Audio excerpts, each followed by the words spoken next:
Bienvenue sur la chaîne Le Prof d'Histoire. La vulgarisation de l'histoire. Si tu veux comprendre l'histoire, t'écoutes cette chaîne.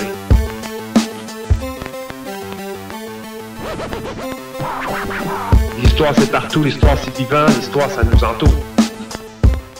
Bonjour tout le monde, comment ça va aujourd'hui? Alors, première vidéo pour l'histoire, cours d'histoire, 3e secondaire. C'est l'histoire du Québec-Canada de 1800 jusqu'en 1840, donc des origines jusqu'à 1840.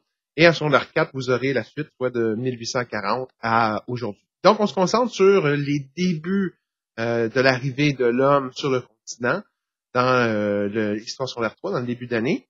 On voit l'implantation des Premières Nations, donc les Autochtones. Puis, à la fin du premier chapitre, on voit l'arrivée déjà des premiers Européens qui viennent s'établir sur le territoire. Le premier chapitre débute dans le premier dossier avec le thème, c'est les premiers occupants. Donc, les premiers occupants du territoire, on parle à ce moment-là d'Autochtones. On dit Autochtones au lieu d'Amérindiens parce que les Amérindiens ont demandé au gouvernement de dorénavant les appeler Autochtones, étant donné que Autochtone, c'est le bon mot parce que Amérindien, c'est une erreur géographique historique de Christophe Colomb qui croyait qu'il était arrivé en Inde plutôt qu'en Amérique, d'où Amérindien. Ben, les Indiens, les Autochtones disent qu'ils n'ont rien à voir avec les Indiens, donc on les appelle Autochtones ou Premières Nations. Donc, dans le premier chapitre, premiers occupants du territoire, on commence avec la migration à l'origine du peuplement du continent nord-est de l'Amérique. Nord-est, c'est le Québec. C'est ce qui nous intéresse dans le cadre du cours. Ils sont arrivés d'Asie, les Autochtones. Donc, on est en l'époque environ moins 30 000 avant notre ère. C'est une ère glaciaire. Les océans sont gelés à certains endroits. Et ce qui sépare normalement le continent de l'Asie avec le continent d'Amérique, bien, cet espace qu'on appelle le détroit de la Béringie est gelé. Donc, la mer s'est retirée en partie à cause de la glace qui s'est formée. Et il y a un passage physique terrestre sur lequel les Autochtones vont pouvoir traverser. Ils n'y vont pas par curiosité. En moins 30 000, ils viennent d'Asie, je l'ai dit, plus précisément dans le coin de la Mongolie. Et à moins 30 000, ce sont des peuples nomades. Parce qu'il fait trop froid, l'air glaciaire, je l'ai dit, le sol est gelé, on peut pas faire d'agriculture. Donc, les populations humaines du nord de l'Asie doivent donc trouver de meilleures solutions pour survivre que l'agriculture. Le sol est gelé. Donc, ils vont vivre principalement de chasse et de cueillette. On le dit, dans les températures glaciaires de moins 30, moins 40 degrés Celsius, très peu de cueillette à faire. Des fois, certaines périodes de l'année, là, plus précisément l'été, mais sinon, c'est la chasse. Donc, ils sont nomades. Nomades, c'est-à-dire qu'ils se déplacent constamment sur le territoire à la recherche du gibier à pouvoir chasser. Donc, ils vont se déplacer en suivant toujours le gibier. Les campements ne sont pas stables. Ils vont pas construire des maisons qui vont toujours rester fixes. Ils doivent habiter dans des tentes, dans des igloos, dans des tipis, dans des wigwams. Ils peuvent déplier rapidement pour suivre le gibier. Si le gibier, lui, se déplace pour trouver de la bouffe lui-même. Donc, le gibier, précisément, des gibiers, ça peut ressembler à de la viande chassée. C'est du caribou, c'est du cerf, c'est du chevreuil, du renne même, qui vont traverser comme ça le détroit de Bering entre l'Asie et l'Amérique, alors qu'il est gelé, ils vont se rendre jusqu'en Amérique. Les peuples nomades d'Asie vont donc suivre ce gibier-là, traverser le détroit de la Béringie, surnommé le pont de glace, et se rendre comme ça jusqu'en Amérique. Il n'y a même pas d'êtres humains, ils arrivent, c'est les premiers autochtones qui vont peupler le continent. Avant, c'était que des animaux qui avaient sur le continent, des insectes, des animaux et de la végétation. Donc, eux arrivent sur cette terre encore vierge d'êtres humains, vont descendre jusque dans le sud complètement de l'Amérique et vont former les premières civilisations aztèques, mayas, incas que vous avez vues en secondaire 1 et secondaire 2. Donc, je reviens, moins 30 000, ils peuvent pas passer tout de suite vers le Québec.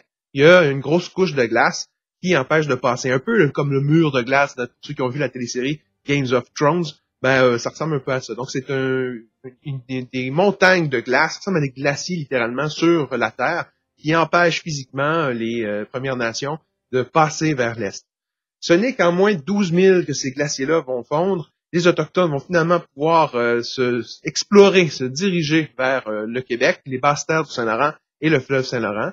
Ils vont découvrir tout autour du fleuve Saint-Laurent, sur les basses terres du Saint-Laurent, un sol fertile.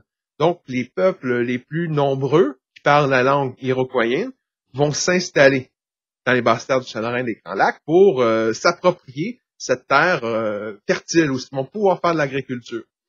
Les autres territoires du Québec, plus au nord, sont moins accueillants. Terre hostile, beaucoup d'animaux sauvages, c'est rocailleux, il y a des rochers, très peu de terre. Là. Si on creuse dans le sol, on va rapidement toucher de la roche. Donc, impossible d'y faire de l'agriculture. C'est principalement des conifères, même. Plus on monte vers le nord du Québec, plus il y a des conifères, plus il fait froid, moins la terre est fertile. Donc, c'est à cet endroit-là que va se situer, se positionner, s'installer la deuxième famille la plus populeuse, les Algonquins. Et finalement, au nord complètement, la terre que personne ne veut au Québec parce qu'elle est hostile, très froide, difficile d'y survivre. On peut seulement quelques fois chasser, mais surtout pêcher sur le bord des côtes du nord du Québec, principalement des mammifères marins comme le morse, le phoque, la baleine. On va voir le peuple le moins nombreux s'installer, c'est le peuple autochtone qui parle l'esquimau d'Aleut, les Inuits. Donc, les Inuits vont s'installer au nord du Québec. Donc, les plus nombreux en premier, ceux qui vont avoir le plus de puissance, qui vont décider le meilleur endroit où s'installer parce qu'ils sont nombreux, sont plus forts, ils peuvent donc contrôler le territoire facilement et repousser les autres nations linguistiques, les autres familles linguistiques. Ça va être les Iroquoiens. Donc, Iroquoiens, ce sont les plus nombreux. Ils vont s'occuper de faire de l'agriculture sur un sol fertile dans la vallée du Saint-Laurent ou basse terre du Saint-Laurent. Autre région physiographique, le bouclier canadien. Le bouclier canadien, ce sont la deuxième famille linguistique, les Algonquins, qui s'y installent. Et au nord complètement, la troisième famille linguistique, les Inuits, Esquimaux, Aleut. Le mode de vie. Mode de vie des Autochtones, deux modes de vie possibles. Soit que vous êtes sédentaire, vous avez cette chance d'habiter où sont les sols fertiles, donc vous êtes Iroquoien, vous habitez la basse terre du Saint-Laurent et des Grands Lacs, vous êtes sédentaire. Sédentaire, ça veut dire que tu bouges pas. Tu es à la meilleure place d'un village, tu peux t'installer sur place, profiter de la terre qui t'entoure l'été pour faire de l'agriculture, bref, l'endroit de rêve où tu peux t'installer. Donc, ce sont des villages qui vont être construits pour les sédentaires iroquoiens, des villages fixes avec de grandes maisons qu'on appelle les longhouses ou les maisons longues, qui vont pouvoir avoir à l'intérieur de chaque maison des grandes familles d'une trentaine de personnes qui vont habiter chaque maison. Ces maisons-là vont se situer dans un village qui va être protégé par des fortifications, des palissades, des murs qui vont protéger le village tout autour, des attaques des animaux sauvages, mais aussi des peuples autochtones rivaux qui voudraient venir s'approprier le territoire. Ben, au moins, ils ont une défense supplémentaire avec des palissades, avec des fortifications. Mode de vie sédentaire, c'est, je l'ai dit, agriculture. 3 légumes que les Autochtones vont cultiver autour des villages, principalement la courge, le haricot et le maïs, qu'on surnomme les 3 sœurs. Les 3 sœurs, ils forment une synergie, c'est-à-dire que les 3 légumes vont s'entraider. Il y en a qui repoussent les larves, les insectes, les courges. Le maïs forme une espèce de tuteur. Le maïs, c'est une très longue tige au sommet duquel il y a un épi de maïs. Et tout autour va s'enrouler jusqu'au sommet le haricot. L'haricot, c'est un peu comme les fèves vertes. Donc, ça devient comme une espèce de vigne et ça cherche le soleil. Donc, elle va pouvoir s'entortiller autour de la tige du maïs. Donc, les 3 légumes ensemble, dans un seul plan, à la base, les courges, le maïs comme tuteur et le haricot tout le tour, ça forme les 3 sœurs. Ils vivent en symbiose et ça va être la principale source d'agriculture chez les sédentaires iroquois. Un truc pour souvenir pour les sédentaires, pour se souvenir que ce sont les Iroquois, et maïs. C'est un acronyme. A pour matriarcal, on va y venir tantôt. A pour agriculture, I pour Iroquois et S pour sédentaire. Autre mode de vie, c'est les 2 autres peuples, les Algonquins et les Inuits, qui les 2 habitent le même territoire physiographique, le bouclier canadien. Bouclier canadien, je le répète, c'est la terre où il y a beaucoup de roches, très peu de terre fertile, on ne peut pas faire d'agriculture. Donc, parce qu'ils ne peuvent pas faire d'agriculture, ils n'ont d'autre choix que d'être nomades. Comme je l'ai dit, les premiers peuples autochtones, il y a 30 000 ans, pendant l'ère glaciaire, ils vont pratiquer les mêmes techniques, c'est-à-dire, ils vont avoir des villages sans protection, donc ils vont pouvoir rapidement déplier, emballer avec eux pour se déplacer dans la forêt, pour suivre leur source principale de nourriture, le gibier, les animaux à chasser. Donc, les nomades vont être de petits groupes, petits clans familiaux et amicales, des amis de la famille dans les clans. Ils vont se déplacer pour suivre le gibier. Donc, maison, c'est principalement ce qui ressemble à des tentes, des wigwams, des tipis. Dans les nomades aussi, ils font de la pêche et de la cueillette, comme les sédentaires. Donc, la seule différence, et la différence majeure, c'est l'agriculture. Les Iroquois sédentaires font de l'agriculture. Les nomades algonquins et inuits, ils en font pas parce qu'ils n'ont pas de terre fertile. Ils sont sur le bouclier canadien. C'est quelque chose qu'il faut se souvenir. Adaptation au territoire. Mot-clé. Souvenez-vous de ça pour les modes de vie. Ils s'adaptent au territoire. Si tu n'as pas de terre fertile, tu peux pas faire d'agriculture. Donc, tu dois faire autre chose. Tu t'adaptes. Tu fais quoi? Ben, tu fais que de la chasse. Si tu fais que de la chasse, quelques cueillettes et un peu de pêche, ben, pour la chasse, tu n'as pas le choix de te déplacer. Si tes troupeaux d'orignaux s'en vont sur un autre territoire pendant plusieurs semaines, ben, tu vas pas rester là à crever de faim. Tu vas rapidement prendre ton bagage, ramasser ta maison, mettre ça dans le canot, passer la rivière, essayer de suivre le troupeau, puis te réinstaller où le troupeau finit par se déplacer et rester stable à un endroit spécifique pour pouvoir bouffer les fruits et aliments de la forêt. Donc, c'est là qu'ils vont installer leur nouveau campement. Donc, c'est adaptation au territoire, le mot-clé pour le premier dossier du chapitre 1. Restez là.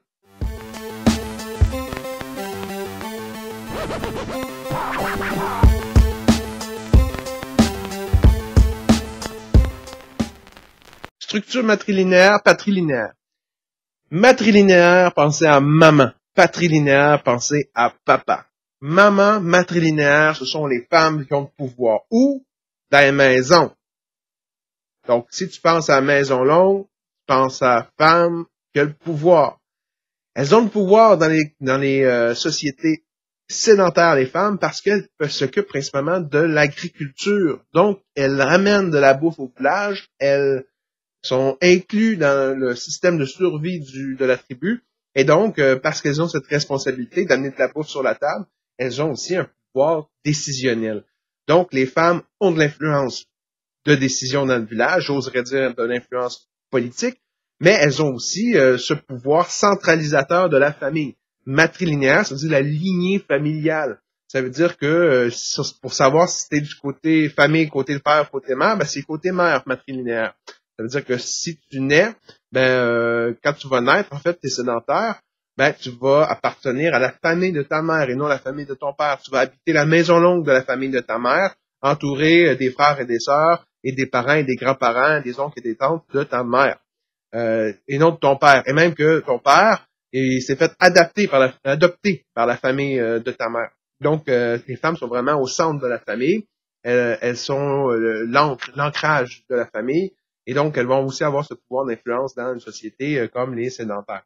Tout le contraire chez les nomades. Les nomades, les femmes vont rester au village, vont attendre, faire un peu de cueillette autour, bien sûr, mais vont surtout attendre que les hommes reviennent de la chasse et de la pêche avec de quoi manger. Une fois qu'ils arrivent, après, ils font la nourriture, etc. Donc, ils dépendent pour survivre de la chasse que les hommes vont faire. D'autant plus qu'ils sont sur un territoire très sauvage, dans le nord du Québec, doivent se défendre contre des loups, des ours, des renards, des lynx, et j'en passe. Donc, l'homme est aussi là pour protéger la famille. La femme est très démunie face à ce danger-là. Elle dépend absolument de la présence de l'homme. Donc, dans ce type de société, la femme a très peu de pouvoir. L'homme est au centre de la famille, c'est lui le point d'ancrage.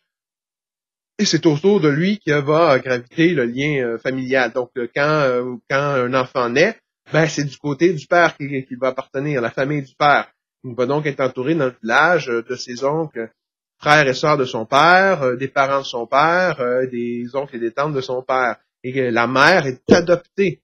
Donc, la blonde du gars est adoptée par la famille du gars. Donc, c'est comme ça qu'on procède matrilinéaire, patrilinéaire. Donc, les nomades, plus physiques. Les hommes ont plus de pouvoir, patrilinéaire, jusqu'aux familles qui sont autour de l'homme. Du côté des sédentaires, les femmes ont la responsabilité de faire l'agriculture, amènent la nourriture, ont un pouvoir de décision, contrôlent les maisons, donc matrilinéaire sédentaire. Pour ce qui est dans le village toujours, il y a aussi un personnage important, il faut préciser dans le premier, deuxième dossier du chapitre 1 d'Histoire 3, c'est le chaman. Le chaman, c'est un vieux personnage dans le village, généralement il est vieux. C'est un vieux sage qui connaît beaucoup la forêt, expert herboristerie, il va pouvoir déceler dans la forêt les plantes qui vont pouvoir être utiles pour concocter des remèdes. Donc déjà, les Autochtones ont des remèdes qui peuvent combattre le scorbut là, quand les premiers colons européens vont arriver en Amérique. Ils ont des connaissances pour faire l'équivalent ou presque d'une Tylenol pour enlever le mal de tête, pour enlever la douleur. Ils connaissent l'aloès pour les coupures, pour les infections. Bref, ils sont beaucoup plus médicinales que les Européens peuvent l'être à la même époque. Les Européens, eux autres, se concentrent plus sur la prière comme principal élément de guérison. Très peu de connaissances scientifiques dues à l'oppression de l'Église. Chez les Autochtones, en Amérique, ils n'ont pas la présence de l'Église. Ils ont la présence du chaman. C'est lui qui guérit, c'est lui qui est responsable, et il a des connaissances de la forêt qui l'aident à le faire seul. Les Autochtones vont tout goûter, tout manger dans la forêt pour découvrir les qualités de guérison de certaines plantes, mais aussi certains aspects spirituels de leur vie.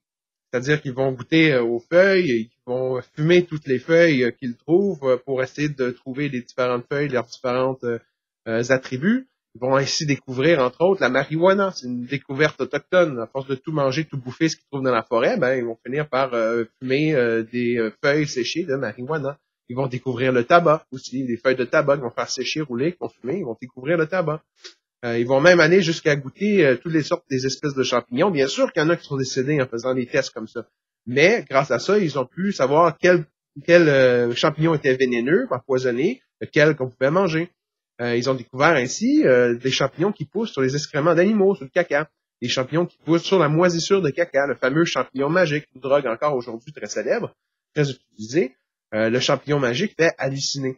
Donc, le chaman va être responsable de conserver ces aliments comme ces ingrédients comme le champignon magique ou la marijuana pour des cérémonies qui se veulent spirituelles, durant des cérémonies spirituelles autour du feu le soir, pour entrer en communication avec le monde des esprits. Les Autochtones ont cette croyance qu'il y a une quatrième dimension invisible à l'œil humain. Leur religion, c'est l'animisme, c'est leur croyance spirituelle. Animisme, mot-clé du premier chapitre, c'est la croyance spirituelle autochtone, leur espèce de religion, si vous voulez. Ils croient que chaque être humain, chaque être vivant même, ont une âme qui s'équivaut. Donc, aussi bien la libellule que l'escargot, que l'écureuil, que l'être humain, que l'arbre ont une âme, donc un esprit. Et quand ils décèdent, ils vont dans le monde des esprits. Donc, les Autochtones vont croire à l'animisme et le chaman va être le gardien des cérémonies et des accessoires pour rentrer en communication avec ce monde des esprits. C'est pour ça que les Autochtones respectent autant la nature. Ils la respectent au même titre que ce soit des êtres humains, les animaux. Quand ils vont chasser, ils vont faire une prière pour se faire pardonner d'avoir tué l'animal en lui expliquant pourquoi. Mais on voit que le chaman est au cœur de cette espèce de conviction spirituelle. C'est lui qui va créer les capteurs de rêve. C'est lui qui va distribuer la marijuana pour apaiser l'âme, pour pouvoir être prête à rentrer en contact avec le monde des esprits. Un peu comme une espèce de méditation sur le pot, finalement. Il est aussi un interprète des rêves, faut le spécifier. C'est quand vous faites des rêves, bons ou mauvais, le chaman va écouter votre rêve et il va en déduire une prophétie. Ah, ça veut dire que ta femme va tomber enceinte l'année prochaine. Ça veut dire que, je sais pas moi, tu fais un mauvais rêve sur un chevreuil. Ça veut dire que le chevreuil qui t'a tué cette semaine, il t'en veut. Donc, il est interprète des rêves, guérisseur et il s'occupe des cérémonies religieuses. L'éducation des enfants. L'éducation des enfants, ce sont les hommes qui vont apprendre aux enfants comment pêcher, comment chasser. Les femmes qui vont faire leur éducation comportementale dans la maison, apprendre aussi à cuisiner et autres. C'est pas nécessairement les femmes qui font l'éducation, c'est aussi bien les hommes que les femmes, chacun dedans milieu d'expertise différent. Beaucoup de respect chez les Autochtones pour les enfants. Ils considèrent que l'enfant passe avant l'adulte, toujours. Donc, contrairement aux Européens qui, quand ils arrivent en Amérique, à cette époque, dans les années 1500, 1600, ont tendance à battre les enfants. Les Autochtones, ils trouvent ça épouvantable. L'enfant est primordial. On peut pas toucher un enfant, on peut pas violer un enfant, on peut pas tabasser un enfant. Il faut le respecter, l'enfant, il faut lui expliquer. Mais l'enfant est au cœur de la famille. C'est lui la raison d'être de la famille. Donc, on doit protéger l'enfant plutôt que l'attaquer. Partage des biens. Donc, les choses ne leur appartiennent pas. Les Autochtones vont partager tout. Donc, l'appropriation personnelle n'existe pas. Et donc, n'existe pas non plus l'avarice. Être avare, c'est vouloir avoir le plus de choses possible pour toi. On peut pas s'enrichir chez les Autochtones non plus. Ils ont même pas de système monétaire de toute façon, je vais en parler plus tard. Mais les Autochtones vont partager ce qu'ils ont. Généralement, lorsqu'on partage, on peut prêter ou donner quelque chose, mais en échange, on doit redonner quelque chose d'autre. Ce qu'on appelle le don et le contre-don. Donc, quand vous donnez quelque chose, vous vous attendez à recevoir quelque chose d'autre. Ça peut être quelque chose de moins important, mais tout de même, par gage de respect, il y a toujours quelque chose qui s'échange. Hein. Le troc est à la base de l'économie, mais aussi au niveau des relations sociales d'entraide. Quand vous aidez quelqu'un, d'habitude, il vous redonne quelque chose en retour. Pour vraiment être quelqu'un de respecté dans le village, il faut aider constamment les autres, donner ce qu'on a pour aider. On est dans un mode de survie. Là. Les Autochtones sont dans la nature, ils ont de la difficulté à se nourrir, ils doivent aller chasser, la vie est difficile. Donc, dans cette situation de survie, ben l'entraide est primordiale. Tradition orale, c'est la façon que les Autochtones ont de transmettre leur éducation, aussi bien que leurs histoires du village. Ils n'ont pas d'écriture. Ils n'ont pas de système pour pouvoir transmettre les histoires en l'écrivant. Ils n'ont pas de système runique ou de symbole. Ils vont parfois faire quelques dessins sans plus, mais pour vraiment l'éducation et pour faire l'histoire de leur clan et de leur village, bien c'est du bouche à oreille qu'on appelle. La tradition orale, c'est qu'on va raconter ce qu'on l'on sait à une personne qui va par la suite le raconter à quelqu'un d'autre ou à une autre génération plus jeune. Donc, la tradition orale, c'est la clé de voûte, c'est vraiment ce qui est au centre de l'apprentissage et du fait de pouvoir transmettre ses connaissances et les histoires. Les prises de décision chez les Autochtones. Deux façons de faire différentes entre les nomades et les sédentaires. Sédentaires. Les sédentaires ont deux chefs dans le village. Un chef politique, généralement un plus vieux, un plus sage, qui va être là pour négocier avec les autres nations autochtones autour de leur village, qui va être là pour régler des conflits, même dans le village. Bref, plus un rôle diplomatique, de discussion, de stratégie diplomatique à long terme, alors que le deuxième chef chez les sédentaires, ça va être un chef plus jeune, plus fort, généralement le meilleur guerrier, ça va être le chef de guerre. Il va avoir des stratégies militaires, c'est lui qui va amener les groupes de guerriers à la guerre, parfois à la chasse. Donc, ce chef-là est beaucoup plus sur l'action. Donc, les compétences qu'on recherche, c'est plus la capacité de se battre, de combattre, de chasser, la bravoure. C'est ce genre de choses qu'on recherche chez le deuxième chef plus guerrier. Chez les sédentaires, les femmes vont choisir les chefs. Comme une espèce de démocratie féminine.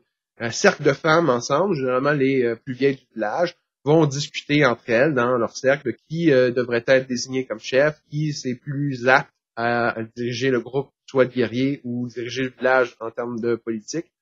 C'est elles qui vont choisir.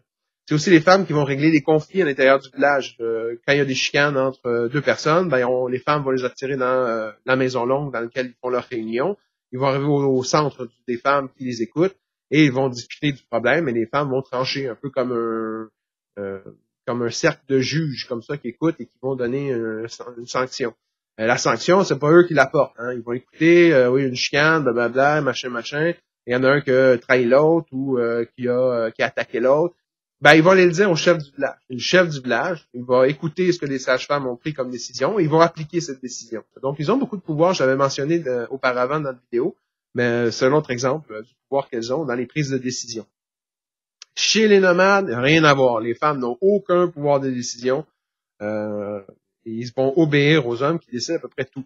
Et malheureusement pour elles, les hommes dans les villages nomades, ceux qui sont choisis pour être le chef, sont les plus braves, les plus costauds, les plus musclés, les plus forts physiquement, les meilleurs chasseurs, les meilleurs combattants. Bref, c'est les agressifs douchebags du village. Là. C'est un peu ça. On fait la blague, mais tout de même, si on prend la définition du chef nomade, ben c'est ça, c'est le jeune, en forme, musclé, pas besoin d'avoir quelque chose dans le cerveau nécessairement, seulement de quoi dans les bras, et c'est lui qui va contrôler l'avenir du village. Donc c'est lui qui va prendre les décisions des groupes de chasse, qui va dire, OK, telle personne aujourd'hui, on va aller chasser au nord, telle autre personne va aller à l'est, puis dans un milieu de journée, on se rencontre au centre de la forêt pour essayer de coincer le gibier. Stratégie de chasse. Ça va être le chef du village qui va être responsable de ça. Il va être aussi responsable des guerres. Il va avoir le conseil des clans. Le chef du clan du village va aller voir les autres chefs du village ensemble et ils vont former une coalition. Hein. Ils vont s'entraider les uns les autres, amener les guerriers de chaque village pour créer une armée d'Autochtones qui vont attaquer les sédentaires ou des nations ennemies. Donc, ça aussi, ça fait partie des décisions prises par les chefs de clan. Chez les nomades, toujours. Le Conseil des Anciens, c'est composé des sages, des vieux du village, masculin cette fois-ci. Le Conseil des Anciens, c'est l'équivalent de Google, Wikipédia, YouTube de l'époque. Okay? C'est 3-4 vieux dans une tente qui ont tout entendu, qui ont tout vu. Vu on n'a pas dans le village de livres, hein, ils n'ont pas d'écriture, ben c'est eux qui vont avoir le plus de souvenirs des événements passés, des connaissances qu'ils ont sur les différents sujets qui pourraient intéresser les chefs pour aider à prendre des décisions. Donc, si vous cherchez la réponse à un questionnement, ou si vous cherchez la meilleure façon de procéder en se fiant à ce qui a déjà été fait, ben tu vas voir les 3-4 anciens, tu leur poses la question. Conseil des anciens, j'aimerais savoir quel est le meilleur moment pour aller attaquer les Inuits si on déclare la guerre aux Inuits plus au nord. Conseil des anciens vont dire, on se souvient que durant l'hiver, quand il fait très froid, ils se déplacent encore plus au nord sur la banquise pour aller faire la pêche. Donc, il serait préférable d'attendre au printemps pour les attaquer quand ils vont revenir plus près des terres et lorsqu'ils vont le faire moins froid. Bonne stratégie, merci. Le chef de guerre, à ce moment-là, va pouvoir prendre une décision plus éclairée. Donc, chez les sénateurs surtout, Conseil des Anciens, ce sont le savoir universel du village concentré dans la mémoire des 3-4 vieux qui vont pouvoir comme ça aider aussi bien les femmes, les hommes que les enfants du village quand ils ont des questions. Réseau d'échange de réseaux commercial déjà existant avant même l'arrivée des Européens en Amérique. C'est-à-dire, je m'explique, à travers tout le Québec et même une partie de l'Ontario, vous avez plein de nations autochtones qui vont converger, se diriger à des endroits centraux. Plus précisément, l'endroit central dans le coin du Québec, c'est chez les Hurons-Wendat. Donc, les différentes nations, aussi bien nomades que sédentaires, vont par les canaux ramasser des ressources, des accessoires qu'ils ont construits, de la nourriture qu'ils ont chassée ou pêchée ou cueillie. Ils vont mettre ça dans le canot et ils vont se diriger avec la rivière. On rame un peu, on descend les rivières jusque chez les Hurons. Arrivé chez les Hurons, on débarque des canots, on installe ce qu'on a amené par terre et on fait affaire avec les autres nations. Donc, il y a un réseau comme ça d'échanges qui existe déjà en Amérique du Nord et qui va permettre de pouvoir se procurer chez les Autochtones des ressources qu'ils n'ont pas sur leur territoire à la maison. Donc, c'est un espèce de gros marché aux puces géant, finalement, où chaque petit clan a son kiosque qui vont présenter généralement par terre sur les couvertures ou des fourrures qu'ils ont installées pour pouvoir échanger avec d'autres produits. Fait important à comprendre, la principale activité économique chez les Autochtones, c'est le troc. Le troc, c'est très important, mot-clé à souvenir, troc. Le troc, ça veut dire qu'il n'y a pas d'argent. On échange quelque chose pour quelque chose d'autre. L'idée du troc, c'est qu'ils n'ont pas de monnaie, ils n'ont pas d'argent. Donc, ils vont utiliser des choses qu'ils ont en abondance, qu'ils ont beaucoup dans leur village, contre quelque chose qu'ils ont besoin, qu'ils n'ont pas chez eux. Par exemple, les nations nomades veulent avoir des pierres silex, des pierres faciles à tailler qu'ils vont mettre au bout de leurs flèches pour leurs arcs. La pierre en question se situe dans la vallée du Saint-Laurent et des Grands Lacs. Il n'y en a pas sur le bouclier canadien. Donc, ils vont descendre au printemps ou l'été pour aller échanger avec des sédentaires. Ils vont emmener du gibier, de la viande qu'ils ont chassée ou des poissons qu'ils ont pêchés ou des trophées de chasse comme panache d'orignal qu'ils vont pouvoir échanger pour avoir la pierre silex ou pour avoir des épis de maïs. Ils n'ont pas de terre fertile, ils n'en ont pas d'épis de maïs chez eux. Donc, ça va être une façon de pouvoir s'en procurer et d'en ramener à la maison. Donc, c'est un système basé sur le troc, sur l'échange de matériaux, de ressources qu'ils n'ont pas sur leur territoire, afin d'obtenir quelque chose qu'ils désirent. Vous devez vous souvenir que les réseaux d'échange se font toujours grâce aux cours d'eau. C'est en utilisant les cours d'eau avec les canaux qu'on va descendre les rivières, qu'on va pouvoir comme ça voyager sur de longues distances. Canaux, longue distance. Pour faire le commerce, on va toujours suivre les rivières. Autre chose aussi importante à se souvenir, c'est que c'est sur l'ensemble de l'Amérique du Nord qu'on fait ce réseau d'échange. Donc, ça peut être aussi bien un Inuit qui part du nord du Québec puis qui se ramasse près des Grands Lacs, dans le coin des États-Unis actuels. Donc, ils vont comme ça se promener un peu partout en Amérique, à travers le continent nord-américain. Donc, ça aussi, c'est important. De longue distance, sur toute l'Amérique du Nord, un réseau d'échange existe avant même l'arrivée des Européens. Et toujours en utilisant les cours d'eau, ils vont pouvoir comme ça voyager sur de longues distances afin de transporter et d'acheminer les ressources qu'ils veulent échanger avec les autres nations. Rivalité. Donc, le système d'alliance et les rivalités chez les Autochtones va dépendre de cette relation qu'ils ont, harmonieuse ou non, avec leurs voisins, les autres nations autour d'eux.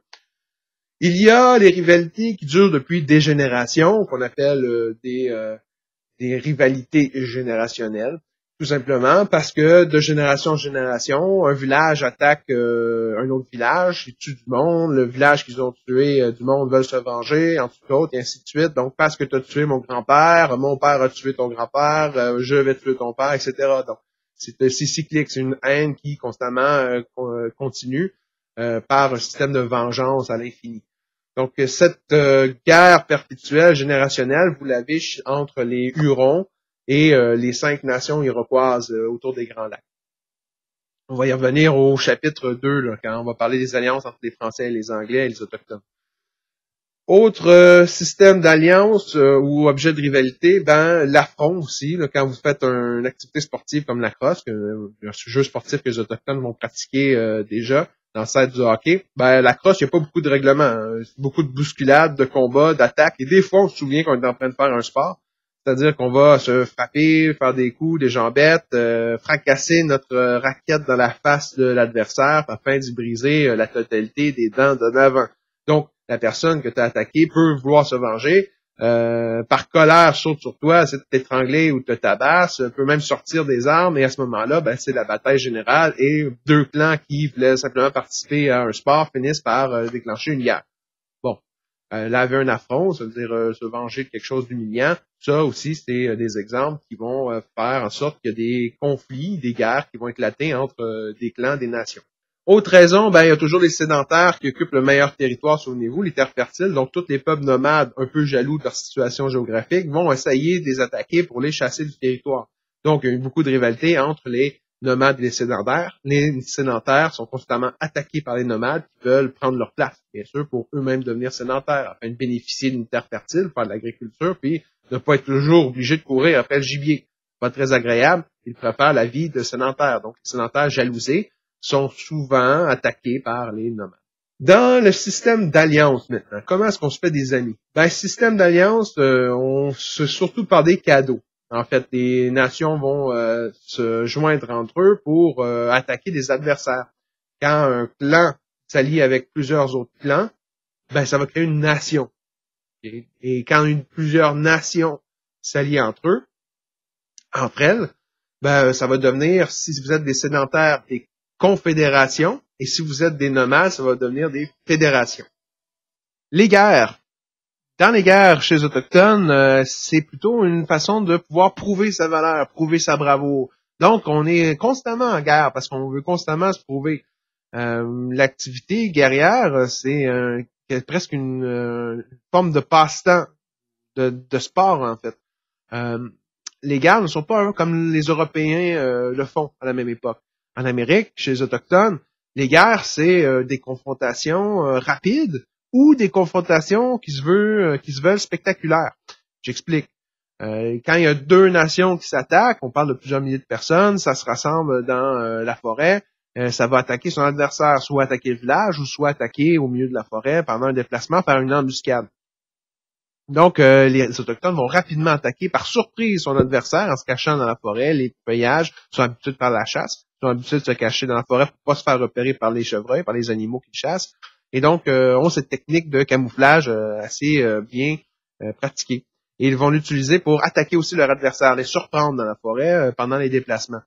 Donc, on attaque par surprise, rapidement, on tue quelques guerriers et on se retire. C'est pas comme en Europe où on essaie de se tuer jusqu'au dernier sur un champ de bataille.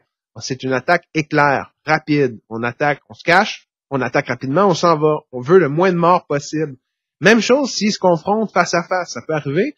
D'ailleurs, Samuel de Champlain, on va en parler plus tard dans le prochain chapitre, va écrire dans ses mémoires certains combats qu'il a observés chez les clans rivaux autochtones, ennemis.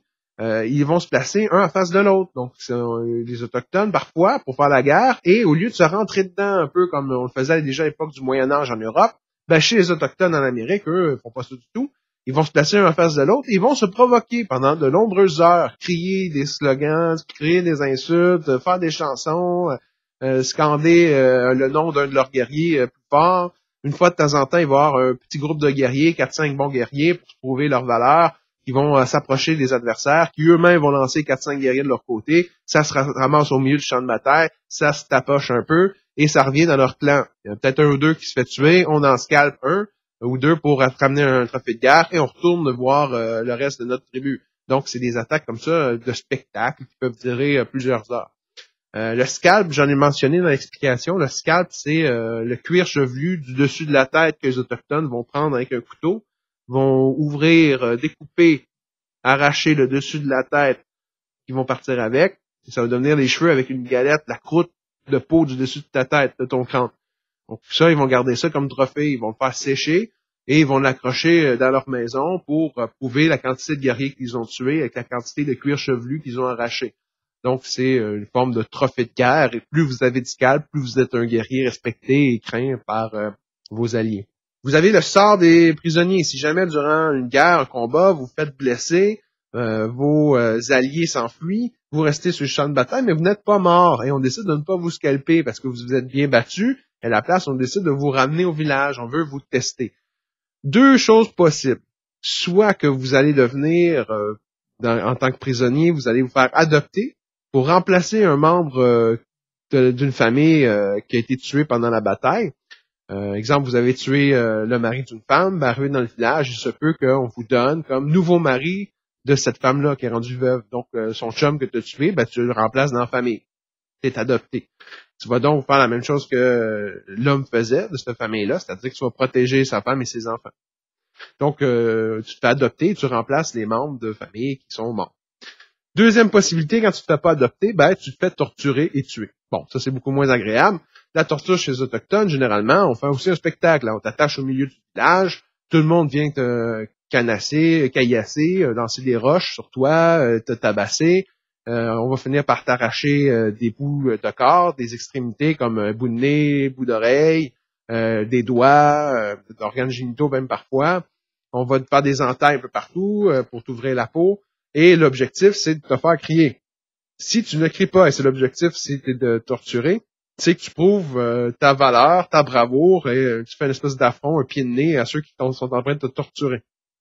Et l'objectif, c'est de ne pas crier. Si tu ne cries pas, ils vont te tuer plus rapidement, probablement, mais ils vont, après t'avoir tué, t'arracher le cœur pour le manger. Ils sont pas cannibales, les Autochtones, mais ils mangent les cœurs de leurs victimes pour essayer de prendre leur force et leur bravoure. Donc, si tu as réussi à pas crier, t'es quelqu'un de fort, t'es quelqu'un de brave, ben, ils vont essayer, les guerriers les plus importants du village, de manger une partie de ton cœur pour essayer de s'approprier, de prendre cette bravoure que tu avais.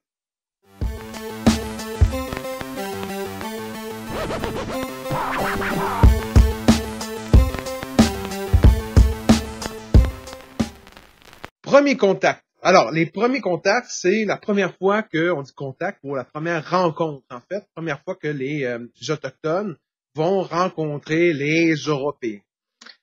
Les premiers à avoir découvert l'Amérique, ce sont les explorateurs vikings. Éric le Rouge, souvenez-vous, qui se fait expulser des pays scandinaves, des pays nordiques où se trouvent les Vikings au Moyen Âge, vers l'an 1000, découvre le Groenland, s'y établit, et son fils Rexon part à l'aventure vers l'ouest et découvre Terre-Neuve, où il fait un établissement et où, tout simplement, il décide d'attaquer les Autochtones lorsqu'il les rencontre, et finalement, les Autochtones se vengent. La fin de l'aventure viking, les Vikings sont massacrés, les Autochtones sont beaucoup plus nombreux qu'eux, et leur approche brutale qu'ils exercent en Europe n'a pas fonctionné en Amérique, dû à leur petit nombre et au grand nombre de guerriers autochtones très bons au combat. Donc, mis à part l'aventure viking, les premiers explorateurs du continent, oui, il va y avoir Christophe Colomb en 1492 qui va découvrir dans le coin des Bermudes, jusqu'à dans le coin de Cuba. Sinon, il va y avoir aussi explorateurs anglais, En fait, le premier à avoir découvert l'Amérique, le Canada, je devrais dire, le découvreur du Canada, c'est John Cabot, ou Jean Cabot, qui découvre Terre-Neuve, qu'il appelle Newfoundland, nouvelle terre trouvée, au nom du roi d'Angleterre, prend possession de Terre-Neuve. Et Terre-Neuve étant une province maritime canadienne, ben, techniquement, il découvre le Canada. Et il prend possession de Terre-Neuve au nom du roi d'Angleterre. C'est en 1497 quand ça arrive. Donc, oui, John Cabot, qui va écrire d'ailleurs dans son journal de bord, il y a tant de poissons dans les eaux de Terre-Neuve que j'ai de la difficulté à voir la mer à travers eux. Là, ça ressemble à ça. Mais tout ça pour dire qu'il y a une grande quantité de poissons autour de Terre-Neuve. Il y a les bancs, les grands bancs, qui vont être des dizaines de milliers de poissons qui vont se situer dans cette région-là. Et à la même époque, souvenez-vous, en Europe, environ 180 jours de jeûne par année dans les années 1497, alors qu'il fait sa découverte. Donc, on mange autant de journées de poissons qu'il y a de jours d'école. C'est énorme, on a besoin de poissons, et John Cabot en trouve. Ça amène beaucoup de marins, et beaucoup d'explorateurs vont venir dans cette région, pêcheurs plus précisément, vont venir dans cette région de Terre-Neuve. Parmi ces pêcheurs très jeunes, un petit-fils de pêcheur de la région de Saint-Malo, en France, du nom de Jacques Cartier, va participer à ces explorations, ces expéditions de pêche jusqu'à Terre-Neuve. Donc, le gamin, là, qui est mousse, donc un marin apprenti, dans des bateaux de pêche de l'époque, navires à voile et de bois, va traverser l'océan Atlantique. Il est habitué de faire ce type de voyage vers l'Amérique et va éventuellement, lorsqu'il sera plus vieux, vouloir organiser une expédition qui va aller explorer davantage vers l'ouest, qui va aller explorer le golfe du Saint-Laurent de l'autre côté de l'île de Terre-Neuve, et qui, au nom du roi de France, va découvrir l'embouchure du fleuve Saint-Laurent, va descendre jusqu'à l'équivalent de la ville de Québec actuelle. Donc, tout ça, c'est l'exploration de Jacques Cartier. On va le voir un peu plus loin dans le dossier 4, mais tout de même, ce sont les premiers contacts avec, principalement, des pêcheurs. On revient en 1497, John Cabot ou Jean Cabot découvre Terre-Neuve. Les pêcheurs vont venir à Terre-Neuve pour aller chercher le poisson. Que là, tout va bien. Mais il y a deux techniques de pêche possibles. Et une des deux va favoriser ce fameux premier contact, cette première relation, cette première rencontre entre les Européens et les Autochtones. Il y a la pêche verte. La pêche verte, c'est on pêche le poisson, mais on reste sur le navire de bois. On ne débarque pas sur la terre. On reste dans le navire, on lance le filet à la mer, on lance les lignes à pêche pour aller chercher le poisson à l'eau, on remonte le tout dans le navire. Ça, c'est la pêche verte. On ne met jamais pied par terre, là. On reste toujours dans le navire. C'est difficile de rencontrer des Autochtones si on débarque jamais de notre bateau, d'autant plus que les Autochtones, eux, ont des simples canots, on ne peut pas commencer à aller explorer le golfe du Saint-Laurent. Les vagues ils sont trop grosses, on s'éloigne trop du rivage, donc ils vont rester sur terre, les Autochtones, ou très près de la terre. Ce n'est qu'avec la deuxième technique de pêche, celle qui est importante dans le cadre du cours, la pêche sèche. C'est cette pêche-là qui va permettre les premiers contacts entre les pêcheurs européens et les Autochtones. Les Européens vont descendre de leur navire, aller sur des chaloupes, se rapprocher du rivage, arriver sur la plage, ils vont prendre les fruits de leur pêche, c'est-à-dire tous les poissons qu'ils ont pêchés durant la journée, et ils vont les éventrer comme ça sur la plage. Ils vont sortir les organes qui n'ont pas de besoin, et on peut s'imaginer avec les mouettes autour, l'odeur que ça a. Ils vont saler le poisson, du gros sel partout sur le poisson, ils vont les imbiber finalement, toute l'eau qu'il y avait va être imbibée par le gros sel, ça va retirer l'eau du poisson qu'ils viennent de pêcher. Et en plus, on va le faire sécher au soleil sur des installations semi-permanentes faites de bois. Et pendant la journée, pendant que ça sèche, les Autochtones se rapprochent déjà avec l'odeur, mais en plus avec les sons, les Autochtones constatent qu'il y a des Européens sur le rivage, sur la plage. Ils se rapprochent et essaient de rentrer en contact. Contrairement à l'aventure viking, 400, 500 ans plus tôt, eh bien, le premier contact avec les Européens autour des années 1500 est plutôt positif. C'est bon. Ils discutent ensemble, ils essaient de discuter. Hein. Les Iroquois, les Algonquins ne parlent pas, ils parlent leur langue et les Français parlent la leur. Donc, ils essaient par symbole, gestes, machin, bonjour, c'est qui, ennemi, ami, pointe des objets sur les pêcheurs. Moi, je veux avoir ta ceinture. Et en échange, qu'est-ce que tu veux? Les pêcheurs pointent de la fourrure. Fourrure, ça vaut plein de cash en Europe. Vendre une peau de fourrure, ça peut aller à plusieurs centaines de dollars, voire milliers de dollars des fourrures en Europe à cette époque-là. Donc, le simple couteau que le pêcheur a à sa ceinture, ben, l'Européen peut y amener une ou deux fourrures qui vaudraient plusieurs milliers de dollars en Europe. Donc, au niveau monétaire, les pêcheurs européens sont gagnants. Et les Autochtones aussi sont gagnants parce qu'ils obtiennent des objets qu'ils n'auraient pas pu avoir autrement. Donc, les Autochtones vont être satisfaits de ce type d'échange. Ils vont être satisfaits d'échanger de la fourrure contre des objets métalliques, que ce soit des couteaux, des armes à feu, des miroirs, que ce soit des ustensiles de cuisine, des chaudrons, ou même de l'alcool que les Européens leur font découvrir. Ils vont vouloir obtenir ces objets. Ils vont même aller jusqu'à changer leur mode de vie.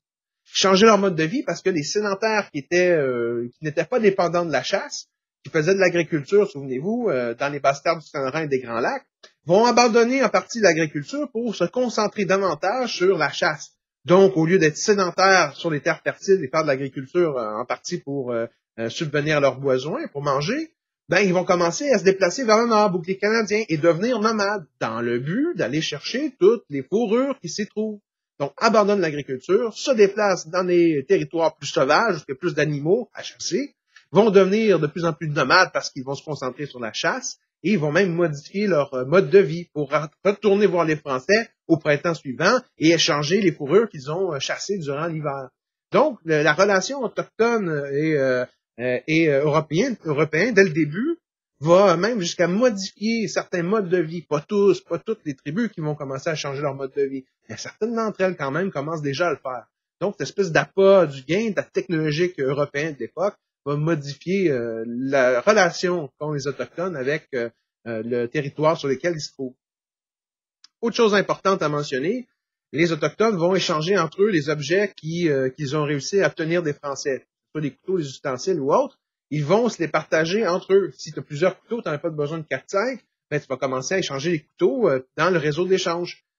Donc, des couteaux échangés avec des Français ou des ustensiles, des armes ou des miroirs dans le coin de la Gaspésie peuvent se retrouver, à force de vendre à une personne, à l'autre, à un clan, à un autre, se déplacer comme ça dans le réseau d'échange jusqu'à arriver dans le centre des États-Unis. On peut retrouver un couteau qui a fait plusieurs centaines de kilomètres de distance à force de se faire échanger d'un autochtone à l'autre durant le troc. La chasse à la baleine. La chasse à la baleine, ça, c'est quelque chose d'important à préciser parce que on l'avait vu, les Inuits utiliser jusqu'à de la graisse de baleine dans le Grand Nord pour allumer leur feu. Parce qu'ils n'ont pas d'arbres, ils n'ont pas de forêt dans la toundra. Hein. Il y a quelques petits arbustes, ça fait très froid, il y a de la glace partout. Comment font-ils pour se réchauffer? Ben, ils utilisent la graisse de baleine qu'ils vont chasser. La graisse de baleine, c'est un combustible, c'est-à-dire que ça brûle très bien. Et les Inuits, déjà, depuis plusieurs milliers d'années, l'utilisent pour se réchauffer, pour allumer des feux au milieu de la glace.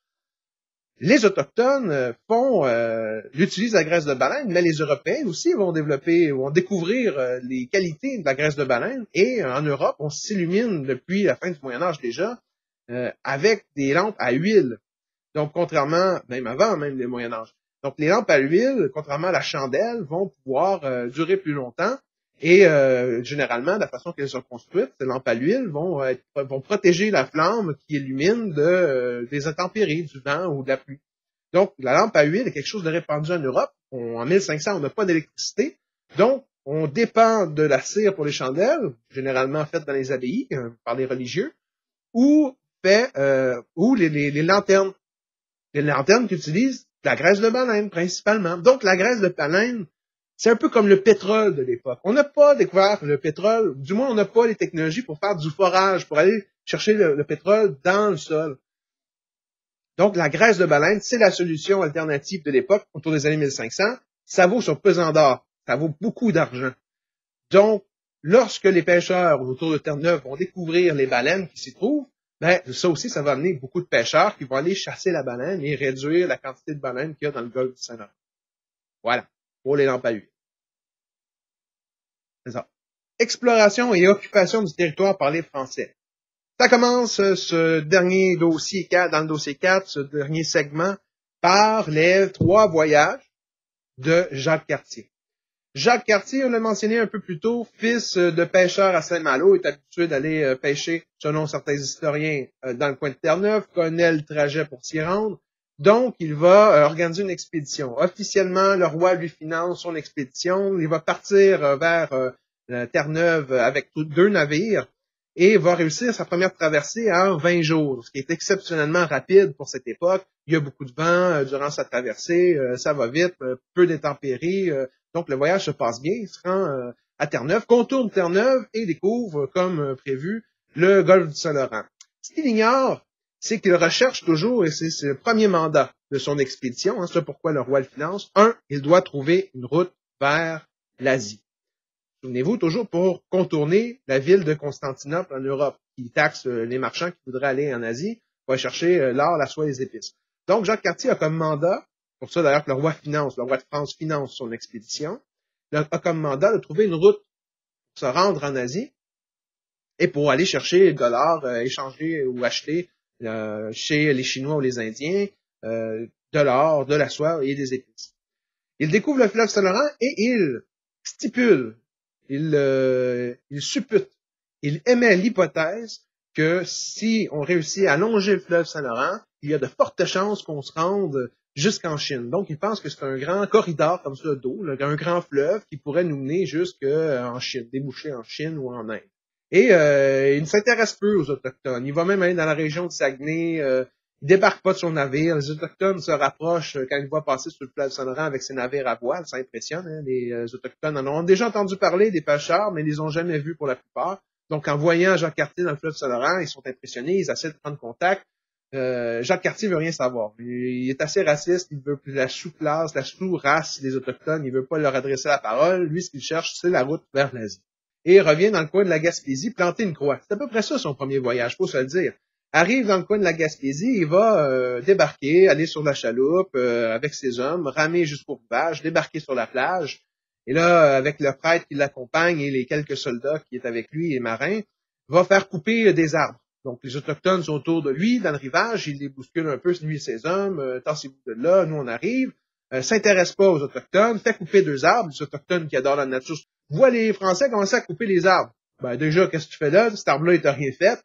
De deux, t'es qui? Pourquoi t'es là? Pourquoi tu coupes des arbres? C'est quoi le problème? Jacques Cartier ignore les Autochtones, fait ériger une grande croix géante de 30 pieds de hauteur sur à Gaspé, pour qu'on puisse le voir de l'océan, pour être sûr que les navires des autres royaumes puissent bien voir la croix, et officialise le tout. C'est-à-dire que le prêtre fait une cérémonie spirituelle ou religieuse, dans le territoire Nouvelle-France, officiellement, on l'appelle comme ça. La Nouvelle-France, ce territoire, nouveau territoire que moi, Jacques Cartier, a découvert, appartient au roi de France et au royaume de France. Il y a déjà plein d'Autochtones autour, lui, il s'en fout. Donc, dorénavant, ces Autochtones-là ne sont plus chez eux. Ils sont sur un territoire, une colonie française. Aucun combat, là.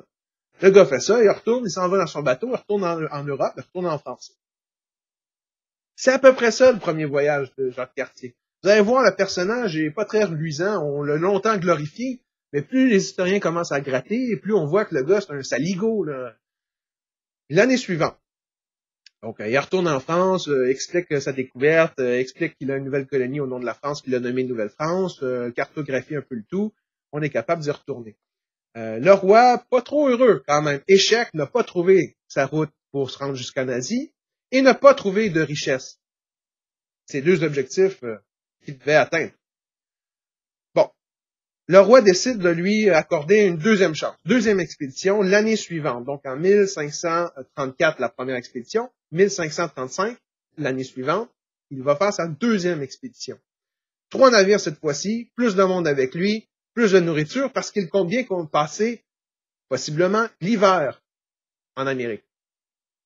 Donc il quitte, fait la traversée, moins facile cette fois-ci, prend plus de temps, arrive dans le golfe du Saint-Laurent, arrive jusqu'à Terre-Neuve, on tourne Terre-Neuve, arrive dans le golfe du Saint-Laurent, arrive dans le coin de Gaspé, la croix est toujours là, parfait, et on continue d'explorer encore plus la vallée du Saint-Laurent, et il descend le fleuve Saint-Laurent cette fois-ci jusqu'à Montréal, l'équivalent de Montréal, qui autrefois était, l'île de Montréal, c'était en fait il y avait un grand village sédentaire, de plusieurs autres milliers d'Autochtones sédentaires, du nom de Hochelaga. Ça vous dit quelque chose? C'est un quartier à Montréal aujourd'hui. Donc, autrefois, c'était le nom du village de sédentaires autochtones qui se trouvait sur l'île. Donc, arrive à Hochelaga et ne peut pas aller plus loin parce qu'il y a des rapides. Il y a des rapides face à Montréal. Encore aujourd'hui, hein, vous pouvez même faire du saut de mouton en bateau l'été. Donc, les rapides l'empêchent d'aller plus loin avec le fleuve Saint-Laurent pour voir ce qu'il y a plus loin, pour voir s'il y a un passage vers l'Asie. Il est obligé d'arrêter là. Les navires de bois de l'époque à voile ne peuvent pas résister à la force des vagues à cette hauteur du fleuve, et donc il serait brisé. Il peut pas continuer. Physiquement, les rapides lui en empêchent. Donc, il va le faire demi-tour. Avant de quitter, il s'arrête sur l'île de Montréal, débarque, va visiter le village de Chiaga et voit la montagne, le mont, sur l'île de Montréal.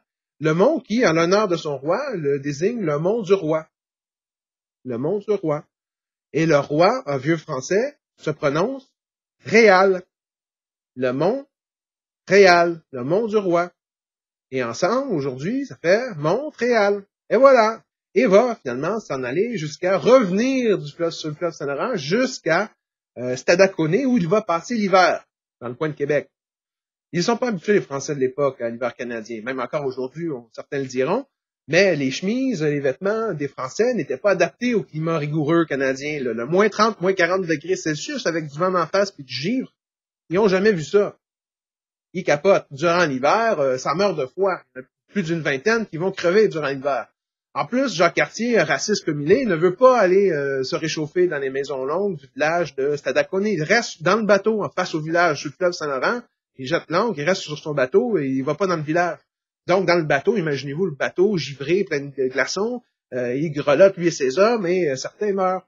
Il a même le scorbut dans le navire. Le scorbut, c'est une maladie de marins de l'époque. Les marins finissaient par attraper le scorbut lorsqu'ils ne mangeaient pas assez de vitamines.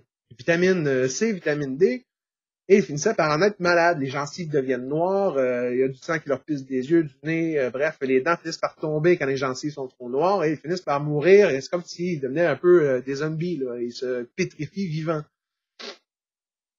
Ça va mal pour Jacques Cartier durant l'hiver, bref, et il décide finalement d'accepter Donnacona, qu'il embarque pour qu'il vienne le visiter sur son navire. On le laisse monter à bord. Lui est un personnage important dans l'histoire du village, toujours un rôle important. Le chaman du village de Stadacone vient visiter le navire de Jacques Cartier et constate les dégâts. Et constate aussi les remèdes européens de l'époque. Et des prêtres qui font des prières, aime Dieu et Dieu te guérira. Ça ressemble à ça. Les chamans, ils reviennent pas. Ils redescendent par terre, le chaman va chercher des herbes, des concoctions qu'il a, et il réussit à les guérir du scorbut. Oui, les Autochtones avaient déjà découvert à l'époque le remède contre le scorbut, mais contrairement aux Européens à la même époque. Bref, Jacques Cartier et ses hommes sont sauvés du scorbut grâce au chaman, et le printemps arrive. Qu'est-ce que Jacques Cartier fait pour remercier le chef d'Annacona? Il le kidnappe. Eh oui, quel enfoiré, vous direz. Il le kidnappe, il l'amène de force avec lui en Europe. J'ai omis de dire que le premier voyage, lorsqu'il retourne chez lui, il amène les deux fils de Donnacona qui ont passé l'hiver en France. Fin important, parce que ces deux fils à Donnacona, lors du premier voyage en 1534, vont découvrir les villes européennes, avec les rues, en pavé, avec la quantité incroyable de personnes et d'édifices, ça fait un choc. Ils se rendent compte qu'ils sont très nombreux, les Européens. Ils sont plus nombreux que les Autochtones en Amérique. Donc, lorsqu'ils reviennent, ils ont appris aussi, durant l'hiver de 1534 à 1535, ils ont appris le français. Donc, ils sont capables de traduire pour leur père ce que les Français essaient d'expliquer et vice-versa. Donc, ce sont les traducteurs, les deux fils de Donnacona. Donc, durant ce deuxième voyage, quand je le mentionnais, Cartier passe l'hiver face au village de Stadacone, à Québec, ses fils sont là et ses fils traduisent pour Donnacona et pour Jacques Cartier. Jacques Cartier demande à plusieurs reprises que leur père, Donnacona, vienne après le deuxième voyage, lorsque Jacques Cartier va repartir en France, qu'il vienne avec lui. Il refuse catégoriquement. Chaque fois, il dit qu'il y a trop de responsabilités, il doit rester au village. Et Jacques Cartier finit par le kidnapper. Donnacona va rester en France. L'histoire, on perd un peu de vue. Là. On suppose qu'il décède peu de temps après dû aux nombreuses épidémies. Il est beaucoup plus vieux que ses deux fils qui ont résisté aux épidémies européennes. Donc c'est ça, le deuxième voyage de Jacques Cartier. Déjà que le premier était pas très glorieux, le deuxième, on voit le personnage. Le roi est un peu tanné. Cartier revient encore pour une deuxième fois en France avec Donnacona, le chef. Il se fait présenter le chef, mais avec lui, aucune richesse. L'objectif, c'était de trouver des richesses. C'était une des principaux objectifs. Sinon, tu avais quoi comme objectif? Découvrir une route vers l'Asie. Double objectif, encore une fois, raté de la part de Jacques Cartier. Pas trouvé de route vers l'Asie, puis t'as pas ramené ni d'or, ni de diamants, ni rien. Ça commence à coûter cher tes expéditions pour pas grand-chose. Tu m'amènes à chaque année quelques autochtones à moitié tout nus, c'est tout. Le roi de France commence à s'impatienter. Il va donc mettre une personne en charge de la 3e expédition et en charge de Jacques Cartier lui-même. Donc Jacques Cartier est recalé en 2e position et est nommé Jean-François Larocque, sieur de Roberval. Ça me revient. Sieur de Roberval, Jean-François Larocque, qui va être nommé chef de la 3e expédition. Jacques Cartier, frustré, n'accepte pas ce sort et fait semblant d'être d'accord, fait semblant d'obéir à son roi et organise l'expédition du 3e voyage. 2 objectifs pour le 3e voyage. Installer une colonie avec des colons français qui vont rester en Amérique pour officialiser le territoire français. 2e objectif du voyage, évangéliser les Autochtones. Oui, les Jésuites vont commencer à mettre de l'argent pour financer la 3e expédition, et cet argent-là va servir à quoi? Sauver l'âme des Autochtones. Les Jésuites vont essayer d'aller en Amérique pour essayer de convaincre les Autochtones que l'animisme, ça n'existe pas, les animaux, les arbres n'ont pas d'esprit. En fait, la véritable religion, c'est la Bible. C'est Dieu, un seul Dieu, un Dieu unique. Je reviens à l'expédition, 3e expédition. Jacques Cartier fait semblant d'accepter, participe un peu avec sieur Roberval, organise l'expédition, ramène 400 volontaires, 400 colons qui vont aller habiter, on espère pour toujours, en Amérique, sur le nouveau territoire de la Nouvelle-France, et on amène aussi des animaux, des bœufs, des bœufs, des cochons, des poules, bref, de la bouffe pour eux, pour qu'ils puissent commencer à faire des fermes. Tout est organisé, tout est préparé, ça prend plusieurs mois, et avant de partir, quelques jours avant, Jacques Cartier organise secrètement, en cachette, avec quelques personnes qui lui sont fidèles, un départ hâtif. Il fout le camp, finalement, Jacques Cartier. Il dégage avant même que Roberval soit prêt. Donc, pendant la nuit, il pack les bateaux des 400 colons, ramène les animaux, tout ce qu'ils ont ramassé depuis 2-3 mois, et fout le camp vers l'Amérique. Résultat, sieur de Roberval se réveille un beau matin, il n'y a plus aucune provision, tout ce qu'on a ramassé et préparé depuis plusieurs mois, tout est parti avec Cartier. Jacques Cartier qui m'a trahi. Roberval, frustré, doit tout recommencer. Non seulement avouer au roi que Cartier est parti sans lui, mais en plus commencer à ramasser de la nourriture, recommencer à zéro sur l'expédition. Il y en a pour plusieurs mois, le gars. Il est même pas sûr de pouvoir tout préparer avant l'arrivée de l'hiver. Donc, probablement qu'il va être obligé d'attendre au printemps si ça continue pour se rendre en Amérique. Donc, Jacques Cartier fout le camp. On est en 1541, 3e voyage. Il se rend jusqu'en Amérique et comme promis, il va créer au Cap-Rouge une colonie. Il va faire couper les arbres, construire des habitations, des fortifications pour se défendre des animaux sauvages ou des autochtones qui pourraient les attaquer. Les 400 colons sont installés et il fait explorer le territoire par ses hommes de main, par ses marins, ses matelots, pour trouver de l'or et des diamants. Donc, Cartier, comme pendant plusieurs mois, s'organise pour accomplir les 2 trucs sur 3, c'est-à-dire trouver des richesses, n'a pas trouvé encore une fois la route vers l'Asie, mais créer la colonie avec ses 400 colons. Il abandonne le Saligo, les 400 colons, et s'en va en France pour montrer ce qu'il considère être des richesses, possiblement des pierres précieuses. Et pendant qu'il est sur le fleuve Saint-Laurent, il croise sieur de Roberval, lui, qui arrive de l'autre côté.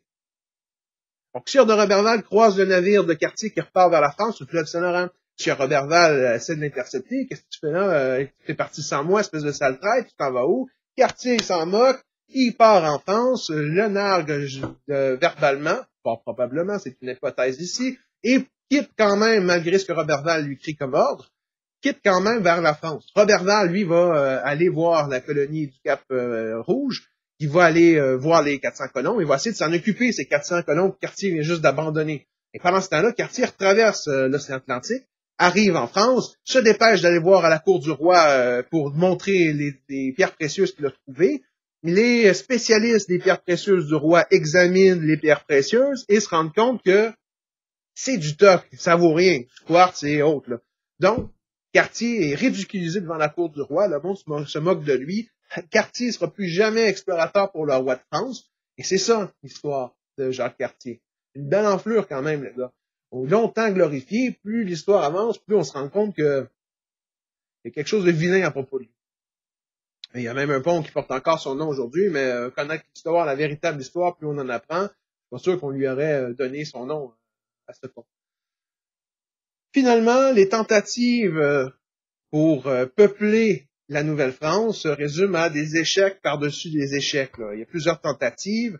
L'île de Sable, à la fin des années 1500, à la fin du 16e siècle, échoue aussi. L'île de Sable, 1597, si je me souviens bien, tentative de coloniser une île de sable dans le sud, Nouveau-Brunswick, Nouvelle-Écosse, et pour un endroit stratégique militaire pour intercepter les navires des autres royaumes qui voudraient venir dans le coin. Le problème, c'est que c'est une île de sable. On ne peut pas rien faire pousser sur l'île de sable. Donc, les colons qui s'y installent, une soixantaine de colons, vont mourir de faim. Donc, avant de crever de faim, ils vont reprendre le bateau et repartir vers la France. Un échec de l'île de sable, évidemment. Deuxième tentative, cette fois-ci, ça marche mieux. Tadoussac, 1600. Vous devez vous souvenir de Tadoussac pour l'examen de fin d'année, je vous dis tout de suite. Tadoussac est une colonie importante.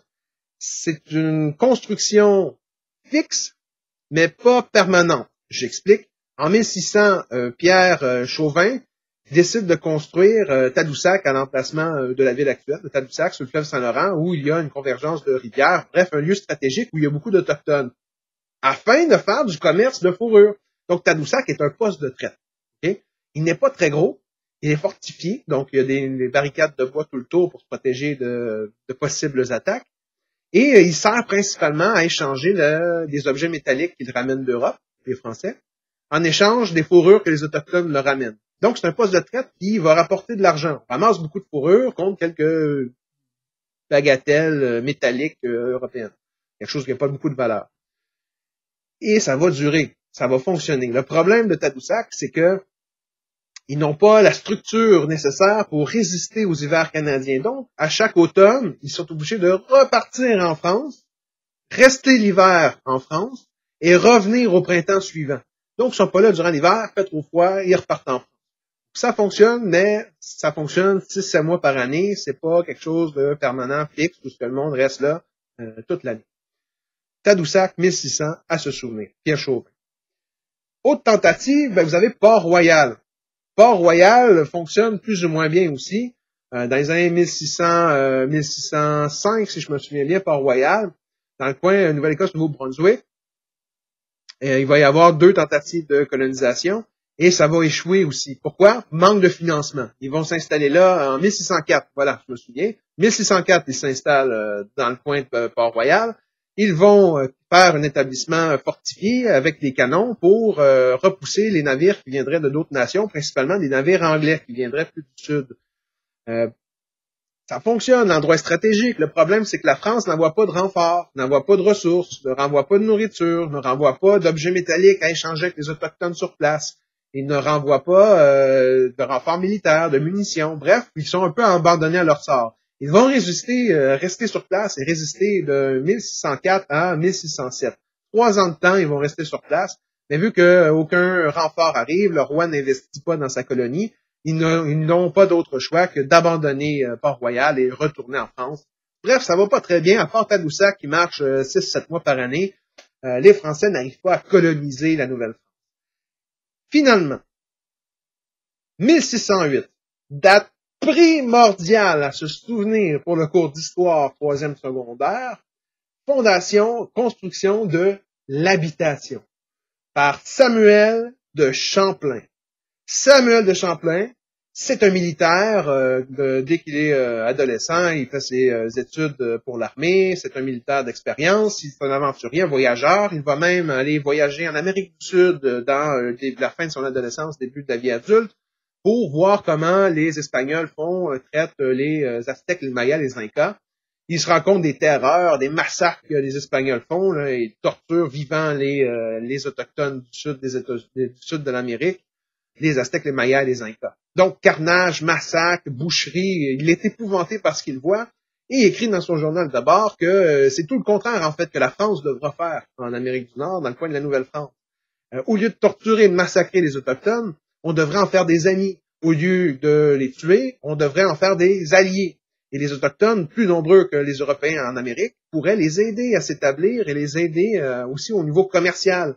Pourquoi chasser alors qu'il y a des milliers d'Autochtones qui peuvent le faire à votre place? Donc, cette relation haineuse que les Autochtones du Sud ont avec les Espagnols, en Nouvelle-France, Samuel de Champlain va essayer d'en faire une harmonieuse, de créer de l'amitié, de la collaboration, de l'union. Et ça va fonctionner. En 1603, il fait son premier voyage en Nouvelle-France et il va aller à Tadoussac. Ça fait 3 ans que Tadoussac est construit. Donc, 1600, Tadoussac construit. 1603, Samuel de Champlain arrive. Et c'est le moment de la Grande Tabagie en 1603. La Grande Tabagie, c'est un gros party de plusieurs nations autochtones. Il y a les Algonquins, il y a des Montagnais, il y a les Etchemin, il y a des Inuits. Bref, il y a des milliers de personnes qui sont en train de fêter une victoire militaire contre des Iroquois au sud sédentaires. Ils font la fête et on appelle ça la Grande Tabagie parce que ça fume et ça mange pendant une semaine. Grosse débauche. Samuel de Champlain sur place avec quelques Français, quelques commerçants de fourrure, et ils vont négocier, parler avec les Autochtones, il va faire la fête avec eux, et il va se faire apprécier des chefs autochtones. Tessouat, notamment, fait partie d'eux. On reviendra avec la balado-diffusion dans un autre épisode. Mais il fait une alliance à ce moment-là. La Grande Tabagie, c'est un moment important dans l'histoire de la Nouvelle-France. Parce que la Grande Tabagie de 1603 va créer les bases de la relation avec les Français et les Autochtones et va créer la première alliance. Les Français, dorénavant, ont des milliers de guerriers autochtones qui vont être alliés avec eux. Grâce à cette party-là, grâce à la Grande Tabagie de 1603, grâce à Samuel de Champlain qui réussit à se faire apprécier, aimer, et réussit à négocier cette alliance-là. Donc, les Algonquins, les Inuits, les Montagnais, les Etchemin vont s'allier officiellement avec les Français qui vont les protéger. Protéger les futurs établissements, aider les Français à s'installer, aider les Français à survivre au climat et participer aux guerres pour défendre les Français contre leurs prochains ennemis, que ce soit les Anglais au sud ou les nations iroquoises dans le coin des Grands Lacs. Leurs nouveaux alliés vont être là pour assurer une nouvelle France, établir une alliance qui va perdurer jusqu'à aujourd'hui 2018, donc près de 400 ans d'alliance. C'est ça la Grande Tabagie et c'est quelque chose de grandiose que va réussir à faire Samuel de Champlain, qui va construire une première habitation permanente en 1608, la date importante que je précisais tantôt, avec la construction de l'habitation, la construction de Québec. Fin du chapitre 1. Merci tout le monde.